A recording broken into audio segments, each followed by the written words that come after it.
Negara Madura. Pulau ini adalah sebuah negara. Pulau ini memiliki cerita yang panjang, bahkan pernah dilepaskan untuk membayar hutang yang telah menumpuk. Tanah ini pernah diperebutkan oleh raja-raja hingga dipertahankan dengan nyawa. Masjid Jami Pamekasan menjadi saksi bisu saat mayat-mayat pejuang Madura melawan Belanda syahid mempertahankan kemerdekaan dan dibakar. Tapi mengapa semua ini tidak diajarkan di sekolah? Apakah sejarah ini sengaja disembunyikan? Kita akan menembus waktu kembali ke Madura tanpa penghuni dan berkelana menuju masa depan, menelusuri setiap periode berdirinya kerajaan-kerajaan yang tersebar di 4 kabupaten. Bagaimana sejarah penamaan Sumeneb, Sampang, Bangkalan, dan Pamekasan? Kita akan membahas semuanya, bagaimana Madura diperebutkan hingga kemerdekaan bangsa ini. Pastikan Anda siap berkelana menyelami sejarah Madura hingga tuntas.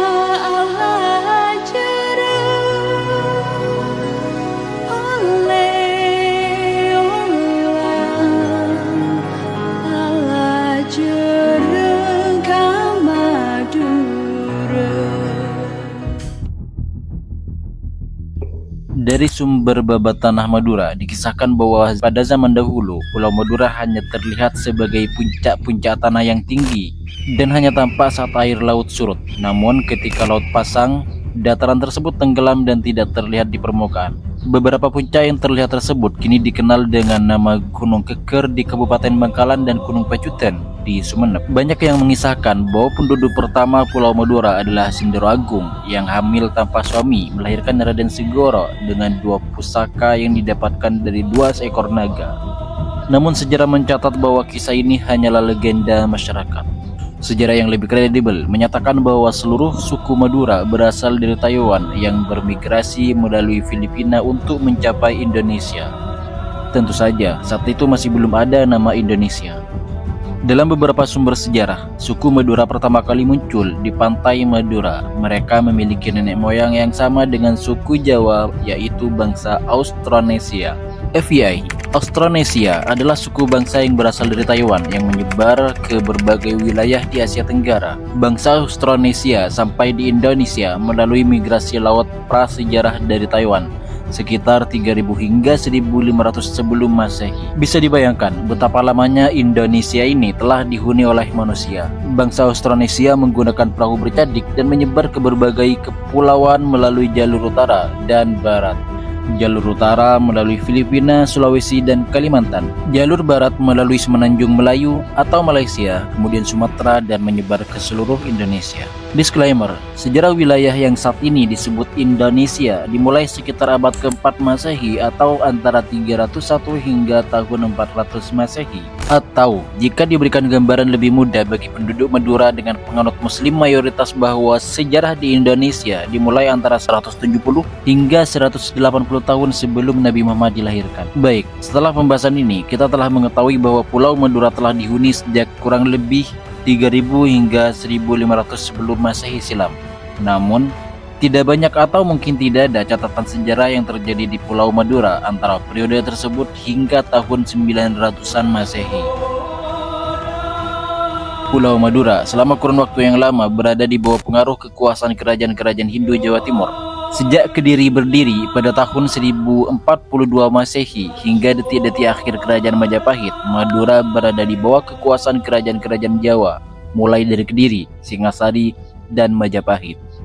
Di Madura sendiri, banyak kerajaan-kerajaan kecil yang kemudian terbagi menjadi Madura Barat dan Madura bagian timur. Mari kita melihat bagaimana kerajaan-kerajaan itu berdiri di setiap 4 kabupaten Madura. Madura bagian timur yang terdiri dari Sumeneb dipimpin oleh Arya Wiraraja sejak 31 Oktober 1269 Masehi atas perintah Kertanegara, Raja Singasari. Namun setelah Majapahit berdiri, Arya Wiraraja pindah dan berkuasa di Lumajang. Sedangkan Sumeneb dipimpin oleh adiknya yang bernama Arya Bangah. Nama Sumeneb mulai dikenal sejak akhir era Kerajaan Singasari. Sebelumnya, wilayah Sumenep dikenal sebagai Madura Wetan atau Madura bagian timur. Menurut ahli bahasa, nama Sumenep diduga berasal dari bahasa Kawi, yakni Sungenep, yang terdiri dari dua kata, yaitu sung dan enep. Kata sung berarti cekungan atau lembah, sedangkan enep berarti bekas endapan yang tenang. Jika diartikan secara keseluruhan, kata Sungenep memiliki arti berupa lembah yang tenang. Sumenep memiliki sejarah luar biasa karena sejarah Majapahit yang menguasai seluruh Nusantara termasuk Malaysia, Singapura, Brunei, dan wilayah-wilayah lainnya itu berasal dari sumbangsih besar Sumenep yang menjadi tempat berlindung dan menyusun siasat Arya Winaraja, pendiri Kerajaan Majapahit. Bahkan mungkin boleh dikatakan, tanpa Sumenep, Majapahit tidak ada, dan tanpa Majapahit, Nusantara ini tidak akan pernah ditaklukkan. Seluruh kerajaan di Madura memiliki kaitan erat dengan Majapahit. Brawijaya V atau Prabu Kertabumi, Raja Majapahit terakhir, memiliki 117 anak dari istri dan praselirnya dengan seorang dayang yang disebut Putri Campa. Salah satu keturunan Kertabumi adalah Bondan Kejawan atau Dyah Lembu Petang. Dyah Lembu Petang atau dalam redaksi lain disebut Aryo Lembu Petang. Pada tahun 1478 Masehi, di Madegan diangkat secara aklamasi oleh segenap rakyat Madegan untuk menjadi pemimpin di sana sebagai kami tua pertama.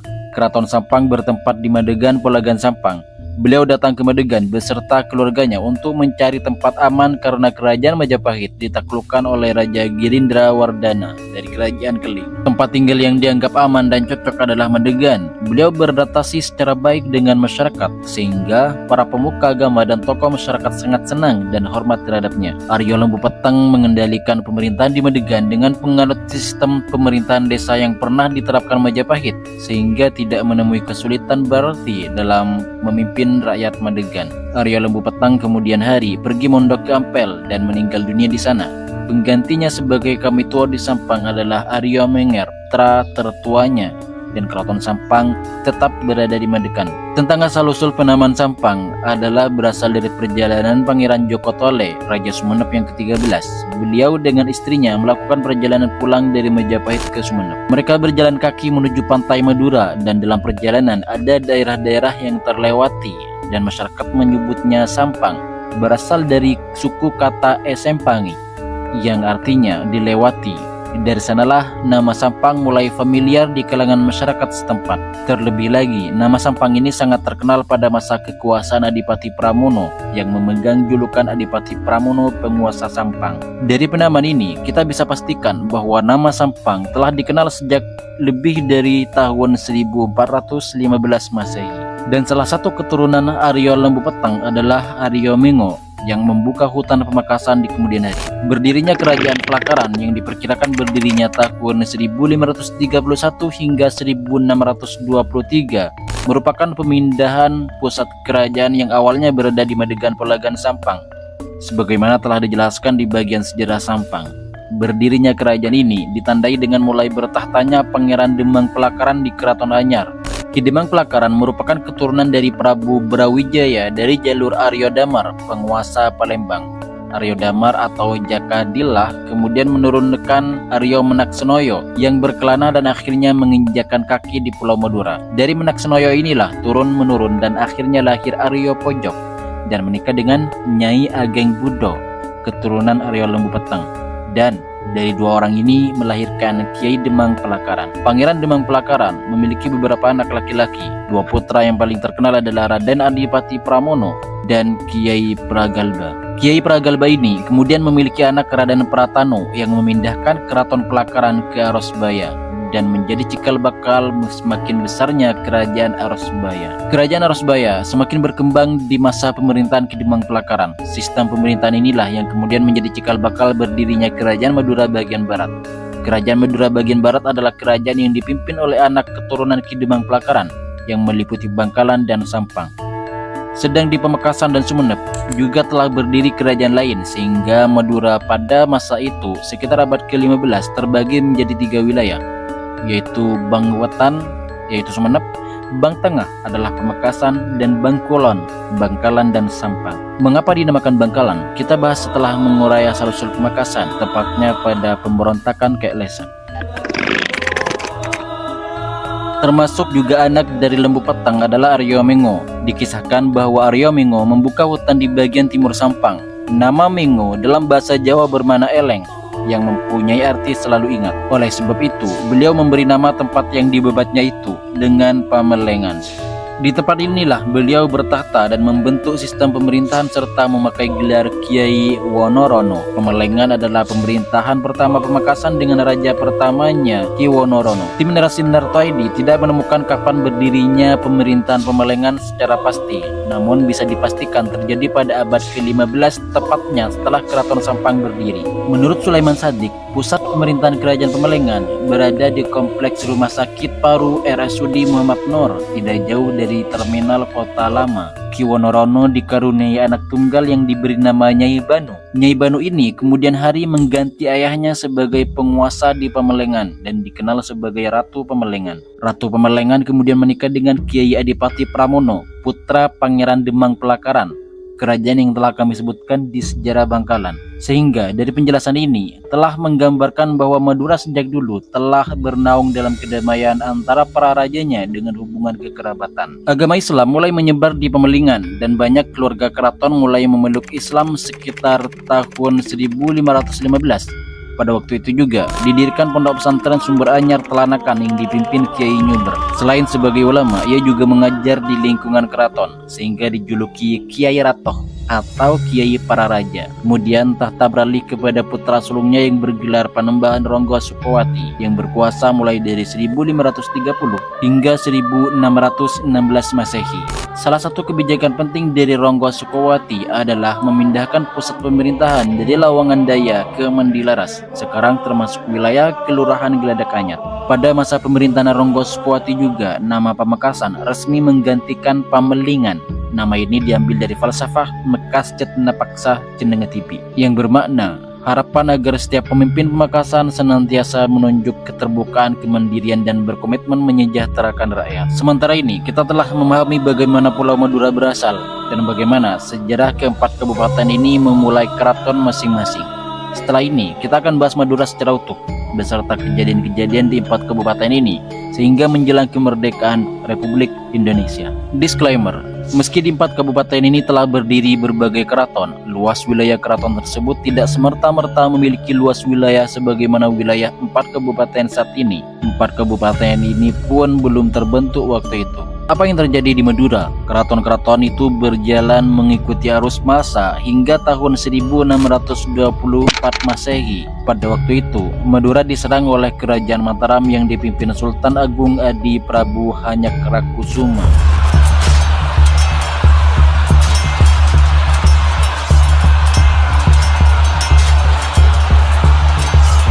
Penaklukan Madura dimulai ketika Sultan Agung memerintahkan para panglimanya untuk menundukkan seluruh kerajaan di pulau tersebut.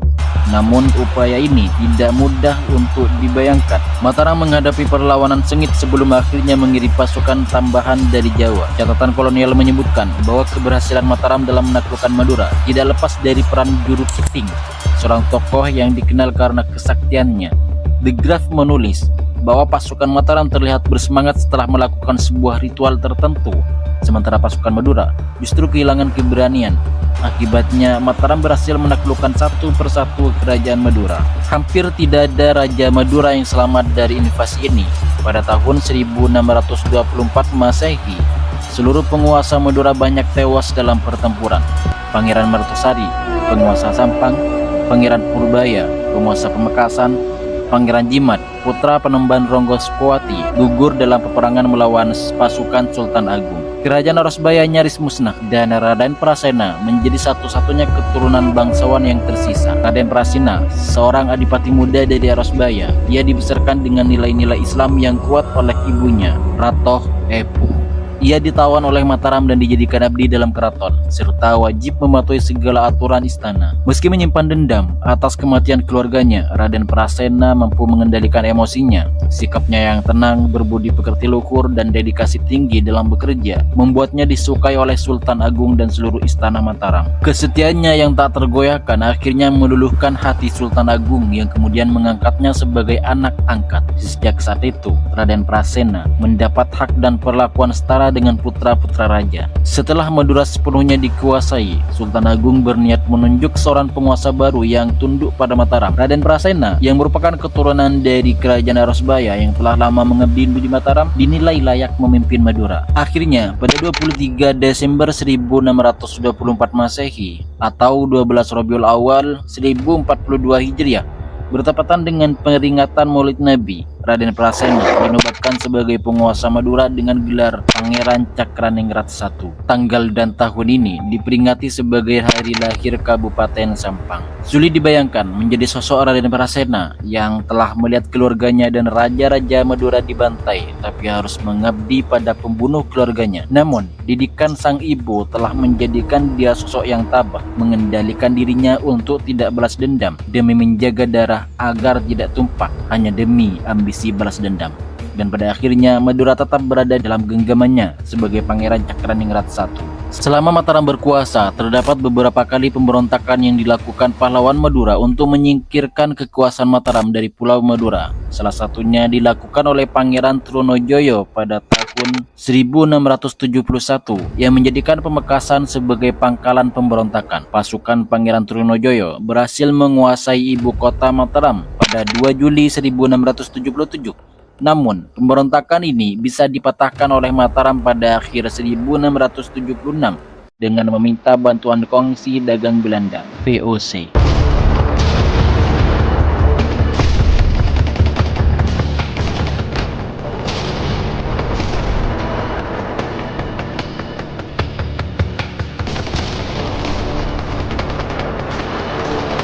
Pangeran Trunojoyo dihukum mati pada 2 Januari 1680. VOC sudah mulai menguasai bagian timur Madura sejak 1705 Masehi melalui perjanjian VOC dengan Mataram untuk melepaskan pengaruh Mataram atas Madura bagian timur, termasuk Sumenep dan Pamekasan. Perjanjian itu karena hutang Mataram kepada VOC yang telah menumpuk. Artinya, Madura dijadikan alat tukar menebus hutang Mataram kepada VOC. Pada tahun 1726 hingga 1742, Mataram dipimpin oleh Sri Susuhunan Pakubuwono II. Pakubuwono II memiliki konflik dengan Pangeran Sambernyawa yang pernah menduduki suatu daerah bernama Sukawati, sekarang Sragen. Setelah Pakubuwono II meninggal, digantikan anaknya Pakubuwono III dan harus bersaing dengan Pangeran Sambernyawa. Pangeran Mangkubumi, adik dari Pakubuwono II yang tidak puas dengan kedudukannya yang lebih rendah, bergabung dengan Pangeran Sambernyawa dan menentang Pakubuwono III. VOC hadir dengan membantu Pakubuwono III. Inilah salah satu bentuk politik adu domba Belanda yang mendorong para penguasa Nusantara untuk terus terjerumus dalam konflik saudara setanah air. Konflik ini berujung dengan perjanjian Giyanti pada tahun 1755. Perjanjian ini secara resmi membagi kekuasaan Kesultanan Mataram kepada Pakubuwono III dan Pangeran Mangkubumi. Pantai utara Jawa dan Madura terpaksa diberikan kepada perusahaan India Timur Belanda atau VOC. Setelah ini, Madura tidak lagi dikuasai oleh Mataram, tapi dikuasai oleh pemerintahan Hindia Belanda. Namun penguasa Madura waktu itu masihlah raja-raja pribumi Madura. Belanda memberikan kebebasan terhadap kerajaan-kerajaan di Madura. Pada tahun 1749 hingga 1750 Masehi terjadi pemberontakan Kelesap. Kelesap adalah putra Madura dari Pangeran Cokrodiningrat III dengan istri selirnya. Pada awalnya, Kelesap tidak tahu bahwa ayahnya adalah seorang raja dan dia hidup dengan ibunya di desa. Ia merasa kesal dengan latar belakang kehidupannya yang merupakan anak dari seorang raja dan dia harus hidup terlantar di desa bersama ibunya. Dia berusaha untuk mendapatkan kesaktian luar biasa. Kelesap memiliki kebiasaan suka sekali bertapa di gunung-gunung, di kuburan-kuburan keramat. Dia juga pernah bertapa begitu lama di Gunung Keker Bangkalan, hingga ia memiliki kemampuan seorang dukun yang bisa menyembuhkan berbagai penyakit. Kelesap memiliki ambisi untuk memegang pemerintahan di seluruh Madura. Kemudian suatu saat Kelesap meninggalkan Bangkalan menuju ke arah timur, dan akhirnya ia bertapa beberapa tahun di Gua Gunung Pacudan Kulu-Kulu. Diceritakan bahwa Kelesap memiliki sebuah calo atau golok yang dinamai dengan kotik cerangcang yang dapat disuruh untuk mengamuk sendiri tanpa ada seorang pun yang memegangnya. Karena kesaktian-kesaktian yang dimilikinya, maka ia makin terkenal hingga ke seluruh pelosok Madura. Dengan keyakinan membara, Kelesap turun dari Gunung Pacudan. Keahlian dan kemasyhuran menarik ribuan pengikut desa demi desa berhasil ditaklukkan. Dibantu Panglima Setia, Raden Buka, ia menyerang kerajaan Sumenep pada tahun 1749 hingga 1750 Masehi. Pertempuran berkecamuk, Sumenep pun akhirnya jatuh. Raja Sumenep, Kanjeng Pangeran Aryo Cokronegoro IV, ketakutan. Ia melarikan diri ke Surabaya meminta bantuan VOC. Kelesa berjaya, kemudian Raden Buka dinobatkan sebagai Raja Sumenep. Tak berhenti di situ, sang pemberontak bergerak ke Pamekasan melewati Buluto, Parinduan, Paduradan, dan rakyat menyambut dengan gegap gempita. Banyak yang bergabung dengan pemberontakan ini. Pamekasan pun tumbang karena Raja Pamekasan Tumenggung Aryo Adikoro IV sedang bepergian ke Semarang. Saat Adikoro IV kembali dan mendengar kekacauan ini, amarahnya meledak. Ia bergegas ke medan perang menantang Kelesap. Surat tantangan datang dari Kelesap dan ia menolak untuk menunggu hari baik bersama Penghulu Begandan. Ia meski tahu resikonya tetap berangkat. Penghulu Begandan mengatakan kepada Adikoro IV bahwa hari ini adalah hari naas dan sebaiknya berangkat esok harinya. Namun Pangeran Adikoro IV tidak bisa menunggu lebih lama lagi. Dia mengajak setiap pasukan yang berani mati untuk melawan Kelesap. Awalnya, Pangeran Adikoro IV dapat memukul mundur pasukan Kelesap hingga pertempuran sengit terjadi di Begantenan. Pangeran Adikoro IV semakin lama semakin kelelahan dan dia terkena tusukan di perutnya hingga ususnya terbuai. Tapi dia terus bertarung dengan melilitkan ususnya di keris. Ia mengamuk hingga akhirnya gugur dan Penghulu Begandan akhirnya juga menyusul. Kelesap lanjut ke Bangkalan. Cakraningrat V melawan dengan sengit dibantu pasukan VOC, tapi Bangkalan hampir jatuh. Cakraningrat V terpaksa mundur ke Melajah dan akhirnya takdir berbalik. Cakraningrat V mendapatkan firasat dari sebuah mimpi untuk mengirim seorang perempuan dengan bendera putih. Tipu muslihat, simbol Bangkalan menyerah. Kelesap tertipu. Kelesap percaya bahwa Bangkalan telah menyerah. Tiba-tiba tombak pusaka Kinenggolo milik Cakraningrat V bergetar, menyala seperti api. Cakraningrat V bangkit menggenggam senjata sakti dengan serangan balik dimulai. Di desa Tonjung, Kelesap terkejut dengan serangan tiba-tiba. Tombak pusaka menancap di dada Kelesap dan nyawanya melayang. Rakyat bersorak, "Pengkahlaan, pengkahlaan, pengkahlaan," yang artinya sudah matilah. Konon dari sorakan itu nama Bangkalan diambil. Pada tahun 1817, Baron van der Chaplin, Gubernur Hindia Belanda atau Indonesia saat ini, membentuk sebanyak 20 keresidenan yang salah satunya adalah di Madura. Pada tahun 1819, Madura benar-benar dikuasai oleh Belanda. Pada masa kekuasaan Belanda, Madura mengalami perubahan dari kerajaan menjadi keresidenan. Dan Madura dipimpin oleh orang Belanda hingga 1942 dan dilanjutkan oleh keresidenan Jepang. Pada tahun 1940, Jerman menginvasi Belanda sehingga menyebabkan merosotnya kekuatan Belanda di Indonesia. Dan akhirnya pada tahun 1942, Jepang menyerang seluruh pangkalan Belanda di Indonesia dan berhasil hanya dalam kurun waktu kurang lebih 3 bulan. Dengan begitu, Indonesia dikuasai oleh Jepang, termasuk Madura, sejak 1942. Dan tidak lama dari itu,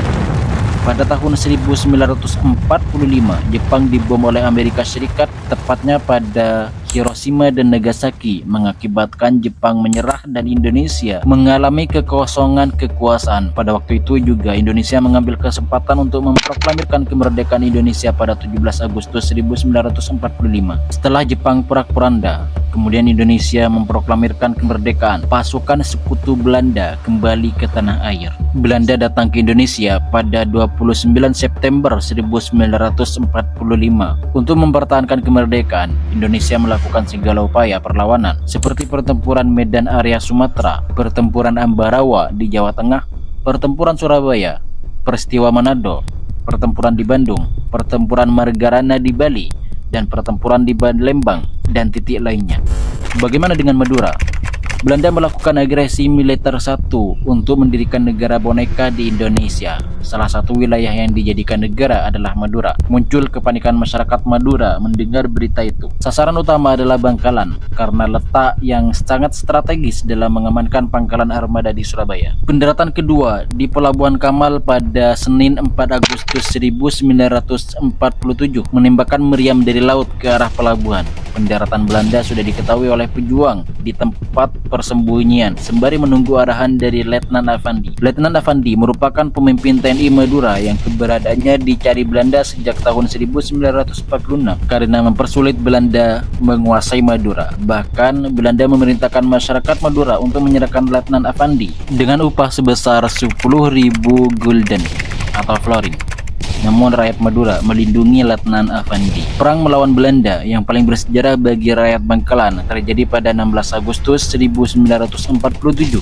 Saat itu 5.000 pejuang termasuk pasukan Sabil menyerang markas Belanda mulai pukul 3 pagi hingga 6 pagi. Pejuang berhasil meraih kemenangan sebelum bala bantuan Belanda dari Surabaya tiba. Serangan ini mengakibatkan kerusakan fasilitas umum dan menewaskan 100 pejuang. Sementara korban tewas di pihak Belanda tidak diketahui jumlahnya karena mayat mereka segera diangkut ke Surabaya. Selain di Bangkalan, pertempuran terjadi di Kecamatan Ompen, Kabupaten Sampang, dan Karangpenang. Komando Sektor 2 bersama pasukan Sabilillah berhasil mempertahankan wilayah tersebut, membuat patroli Belanda terancam. Di Desa Bira Timur, Kecamatan Sukobana, pasukan TNI di bawah pimpinan Letnan II Raden Muhammad Nur dan Sabilillah yang dipimpin Muhammad Abdul Rashid Tahir terlibat pertempuran dahsyat melawan Belanda. Banyak korban berjatuhan di kedua pihak. Dari sisi pejuang, sekitar 50 orang gugur dan 22 orang terluka-luka. Sementara korban Belanda tidak diketahui pasti jumlahnya. Sebagian besar pejuang yang gugur kemudian dimakamkan di Taman Makam Pahlawan Kusuma Bangsa Sampang. Sementara di Pamekasan, terjadi pertempuran di beberapa lokasi seperti di Telanakan, Berenta, Jembatan Dingin, dan Kota Pamekasan, yakni di Masjid Jami, Jalan Jokotole, Astadejeh, dan alun-alun Pamekasan. Lokasi pertempuran di sekitar Pamekasan juga terjadi di Desa Bukih, Desa Rongkarong, Kolpajung, dan Larangan Badu. Bahkan juga sempat terjadi di Morsomper yang sekarang menjadi pondok pesantren membalung bata-bata antara pasukan Belanda dan pasukan Sabilillah. Salah satu pertempuran yang sangat sengit di Pamekasan terjadi pada tanggal 16 Agustus 1947. Serangan secara serentak oleh para pejuang kepada Belanda dimulai pukul 2 dini hari. Sesuai dengan tanggal yang ditetapkan, para pejuang Pamekasan melakukan serangan ke kota Pamekasan yang telah diduduki oleh Belanda. Salah satu kelompok pasukan dipimpin oleh Kiai Haji Tamim dari Laskar Sabilillah dengan disertai teriakan Allahu Akbar secara terus-menerus membacakan tahlil bersama-sama serta diiringi dengan irama bunyi kentongan yang dibunyikan oleh para pejuang sehingga suara menjadi gemuruh di udara. Setelah tentara Belanda mengetahui hal tersebut, maka tank-tank mereka berkeliaran sambil memuntahkan tembakan-tembakan, dentuman mortir, mitrailleur, dan peluru-peluru besar yang menghujani para pejuang dari tank-tank mereka dan dari kedua menara Masjid Jami serta dari menara air yang telah diduduki oleh Belanda sebagai tempat pengintaian. Akibat serangan tersebut, banyak korban luka-luka di pihak pejuang dan wafat sebagai syahid. Korban dari pihak pejuang diperlakukan dengan kejam oleh Belanda, yaitu diletakkan dalam satu lubang di depan Masjid Jami Pamekasan, kemudian disiram dengan bensin dan dibakar. Mayat-mayat itu dibakar untuk menghindari pembusukan. Cara mereka mengumpulkan mayat itu tidak seperti layaknya orang mengangkut mayat digotong oleh orang yang hidup, tetapi mereka diangkut memakai bulldozer. Sedangkan korban dari pihak tentara Belanda akibat serangan itu sebanyak 3 truk dan akan dibawa ke Surabaya. Setelah pertempuran sengit di atas yang terjadi selama kurang lebih 3,5 bulan, Belanda terus berusaha menguasai kembali wilayah Indonesia dengan mendirikan negara-negara boneka. Salah satunya adalah negara Madura. Belanda membujuk Cakraningrat dan elit Madura, termasuk para kiai, untuk mendukung pembentukan negara Madura pada 20 Februari 1948. Cakraningrat diangkat sebagai wali negara. Negara Madura yang telah berhasil dibentuk sebagaimana layaknya sebuah negara. Negara Madura tersebut terdapat pula organ-organ pemerintahan seperti DPR, departemen-departemen, dan organ-organ lainnya. Sedangkan sebagai landasan hukum, negara ini juga memiliki sebuah peraturan ketatanegaraan yang berfungsi sebagai undang-undang dasarnya. Namun negara ini hanya bertahan singkat. Kelompok pro-republik seperti Batalion 635 Jokotole, Gerakan Perjuangan Madura, dan Gerakan Bawah Tanah terus melakukan perlawanan. Tekanan rakyat Madura yang ingin kembali ke Republik Indonesia akhirnya berhasil. Pada 9 Maret 1950 melalui surat keputusan Presiden Republik Indonesia Serikat, negara Madura resmi dibubarkan dan kembali menjadi bagian dari Negara Kesatuan Republik Indonesia sebagai wilayah keresidenan. Yang tadi itu yang baca Indonesia Raya itu anak-anak pramuka, orang Madura itu jangan kata hatinya, bajunya dari luar sudah merah putih. Dia ngipas sate, dia merah putih loh. Itu Madura. Jangan ajari kami cinta Indonesia, tapi tolong Indonesia cintai kami.